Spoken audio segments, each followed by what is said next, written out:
ज़कात के मौजू पर आज का हमारा पहला मसला ये है, क्या इमाम मस्जिद को ज़कात के पैसों में से तनख्वाह दे सकते हैं? मेरे अजीज भाई, इमाम मस्जिद को ज़कात के पैसों में से तनख्वाह देना जायज़ नहीं है। आगे मसला ये है कि एक इमाम साहब गरीब हैं, इतने गरीब हैं कि लोग जानते हैं कि बाकी गरीब आदमी है, मिस्कीन है और तनख्वाह बहुत कम है, इनकी बामुश्किल उनका गुजारा होता है। लोग समझते हैं कि यह आदमी मुस्तहिक है ज़कात का, तो ऐसे आदमी को ज़कात देना जायज़ है। आगे मसला ये है कि ज़कात के पैसों में से मस्जिद का जनरेटर लेकर देना, पंखा मस्जिद के लिए लाना, मस्जिद की सफ़ें ला कर देना, ये जायज़ है कि नहीं? मेरे अजीज भाइयों, जो ज़कात के पैसे होते हैं वो मस्जिद में नहीं लगते। जो गरीब आदमी होता है, जो फकीर होता है, उसको इन पैसों का मालिक बनाना जरूरी है।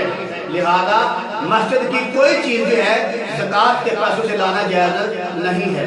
आगे मसला ये है कि मस्जिद के लिए ज़कात के पैसों में से सरिया, सीमेंट, बजरी वगैरह लेकर देना ये जायज़ है कि नहीं? मेरे अजीज भाई, ये पक्की बात है, ज़कात के पैसे मस्जिद में नहीं लगते, किसी सूरत भी नहीं लगते। हाँ, जब आदमी किसी गरीब आदमी को ज़कात दे देता है, वो मालिक बन जाता है, उसके बाद उसकी मर्जी वो मस्जिद में देगा तो जायज़ हो जाएगा, लेकिन डायरेक्ट जो है ज़कात के पैसे मस्जिद में नहीं लगते। आगे मसला ये है कि कारोबार के अंदर जो पैसे लगाए हैं, क्या उनके अंदर ज़कात है कि नहीं? मेरे अजीज भाई, उन पैसों में ज़कात होती है। आगे मसला ये है, जो फैक्ट्रियों में काम होता है, इसमें माल होता है दो किस्म का, एक होता है खाम माल और एक होता है तैयार शुदा माल।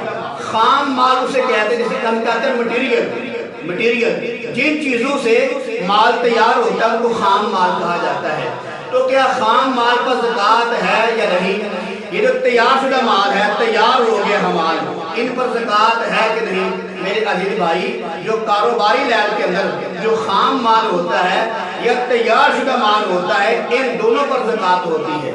आगे मसला ये है, एक आदमी ने अपने लिए सोना खरीदा 10 तोले और साल खत्म होने से पहले उसने उस सोने का अपनी बेटी को मालिक पक्का बना दिया, तो क्या उस सोने पर ज़कात है कि नहीं?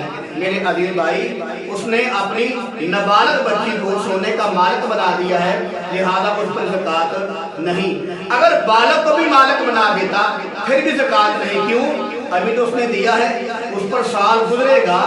पहली शर्त ये है कि उसका निसाब पूरा हो, दूसरी है कि साल गुजरा हुआ हो, निसाब भी पूरा हो, साल भी गुजरा हुआ हो, उस वक्त ज़कात आएगी। यकदम सोना देने के साथ ज़कात नहीं आती। आगे मसला ये है, एक आदमी का माल है और दूसरा आदमी नफे पर काम करता है। एक आदमी का माल है, वो मालिक है माल का, दूसरा आदमी रखा हुआ है, वो उसके पैसों से कारोबार करता है, वो उससे नफा हासिल करता है। तो क्या जो माल है उसकी ज़कात असल मालिक पर आएगी या जो कारोबार करता है उस पे आएगी? मेरे अजीज भाई, वो जो असल मालिक है, जो असल मालिक है, उस पर ज़कात आएगी। लिहाजा वो जो नफा है वो नफे को देखा जाएगा। अगर नफा जो है वो उस पर साल गुजर चुका है, उसका निसाब पूरा है, तो फिर नफा पर भी ज़कात आएगी, मगर ना जो नफा हासिल कर रहा है आदमी, उस पर ज़कात नहीं आएगी। माल का जो मालिक है असल, उस पर ज़कात होती है। और अगर नफे का जो माल जमा हो चुका है, नफा इतना हो चुका है, उस पर साल भी गुजरा हुआ हो, उसका निसाब भी पूरा हो, फिर नफे पर भी ज़कात होती है। आगे मसला ये है कि 4-5 बेटे हैं, अपने माँ या बाप को पैसे जमा कराते रहते हैं, तो क्या सब पर ज़कात है कि नहीं?